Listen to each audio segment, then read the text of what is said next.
Okay, we've got a new activity. That means we've got a new purpose statement. So the very top, our activity is titled Previewing the Unit, and that's essentially what our purpose statement is going to be all about. If we wanted to be a little bit more in depth, we could say what we're really learning about is understanding the assessment, or the EA.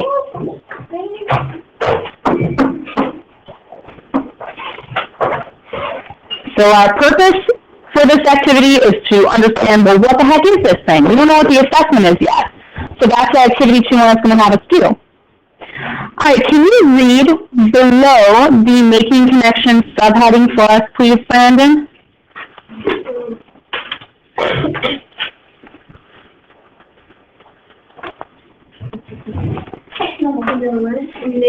Study what it is to be a hero and how heroes test themselves to find their own hero qualities. In this unit, you will read a novel that features a hero who once struggled to combat forces greater than he known in his quest for an individual sense of freedom and Okay, so probably the most important that you want to pull out is, hey, we're going to be reading a novel in this unit, and it's featuring the idea of a hero. Okay, we've read about heroes before. You had to prove what is your definition of a hero.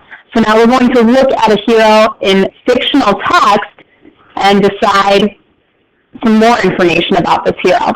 Okay, now there's 2 essential questions that are right below the connections, and both of these questions field our entire unit. So by the time that you are done with the first half of the unit, you should be able to answer the first essential question. By the time we finish the second half of the unit, you should be able to answer the second. So the first EQ asks, to what extent can the perfect, or ideal society exist? So, can they really happen? And number 2, what makes an argument effective? So, how can someone win an argument? All right, I'm going to give you about 1.5 minutes to answer both of these questions. Write in complete sentences. Give me at least 1 complete sentence to answer each question. Don't write IDK. Think about it. They're answers that you can absolutely create. Okay, right below the essential questions, you guys have a subheading of vocab development. We're not going to go over the vocabulary development. You folks have this as raw entry 21. And remember, I'm going to be checking that today because your first half of those vocabulary words are due today. The second half are due Wednesday, December 10th. So I am going to be looking in your law notebooks. I want to see that you do, in fact, have those terms there. All right? And that's going to bring us to the last portion. And the last portion is where our big bulk of information about the assessment itself comes into play. All right? So I'm going to switch screens here. And we're going to get to unpacking the assessment itself. So what I want you to do, first and foremost, I want you to actually box in what the title of the embedded assessment is. Writing an expository narrative. That's the title of the assessment. And right below that, there's a chunk of text, and that chunk of text is the assignment itself. So can you read that assignment for us, please? Go ahead, Darian, read the assignment for us. Think about how writers organize and develop ideas in expository writing. Use an expository structure to communicate your understanding of the concept of dystopia and or the concept of your journey. Look, one of the prompts below. Okay, let's stop right there.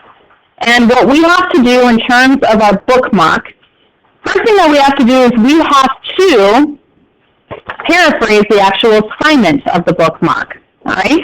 So we've been given our assignment. It's this big chunk of text. Now we have to paraphrase it. We've got to put it in our own words. So what we're going to do is we're going to highlight the key information. And the way we're going to do that is we're going to identify what is it telling us to do. So when it's telling us that we have to do something or we have to make something, that's our key of, okay, that's what the assessment actually is. So let's go one sentence at a time, reading one at a time. Angelo, can you read that first sentence for us in the assignment again? Write an essay that, think about how writers organize and develop ideas in expository writing. Okay, is that telling us that we are making something yet? No, so there's no key info. Moving on to second sentence. Can you read that second one for us, please? I'm going to touch her in a bit. AJ, read that second sentence for us. Use an expository description to meet the understanding of the concept of dystopia and or the concept of religion. All right, is it telling us we're making something yet? Yeah, it is. Madeline? Function structure. Yeah, we have to use, oh, I'm sorry, I did not want to highlight. Try it again. There we go. We have to use the expository structure. Okay, so that means we're writing expository. We have to communicate our understanding of dystopia or the hero's journey. Okay, now there's something big here. It says and or. So that's kind of our indicator, oh, we get to choose which one we're writing. So we are writing an expository essay, but the topics are different. So you may have the option to choose one of these topics.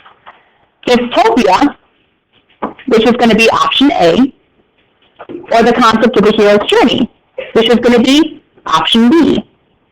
And make sure you're copying them down, you're not losing out on anything. Okay, now I'm going to be writing something below where this white space is because I have room to write there. But what I copy in this white space, I want you folks to copy in the My Notes column.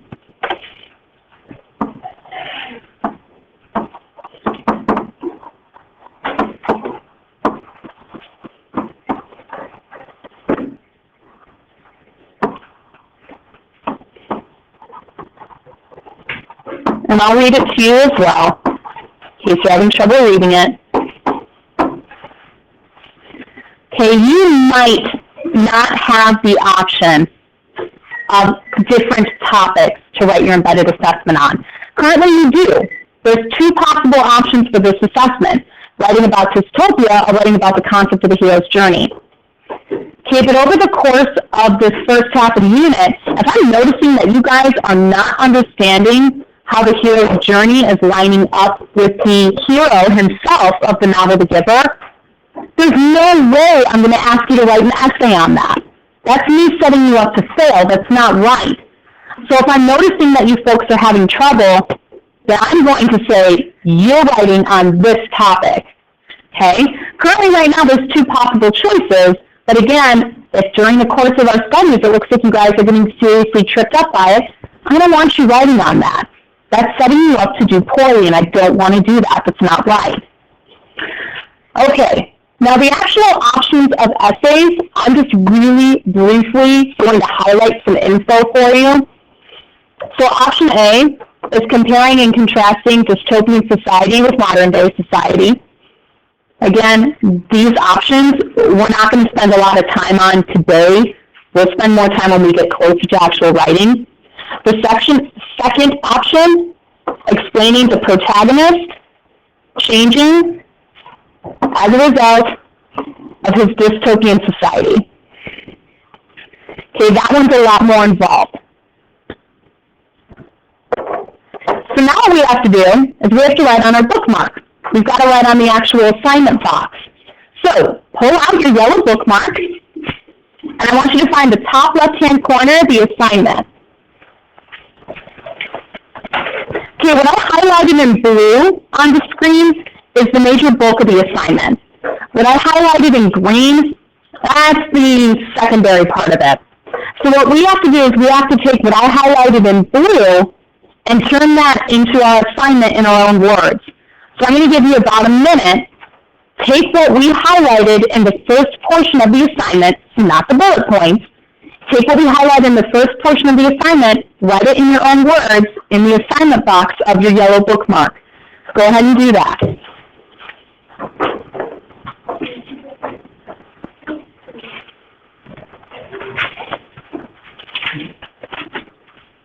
Okay, last part in our unpacking talks about having to paraphrase what are the expectations from the graphic organizer of your scoring guide.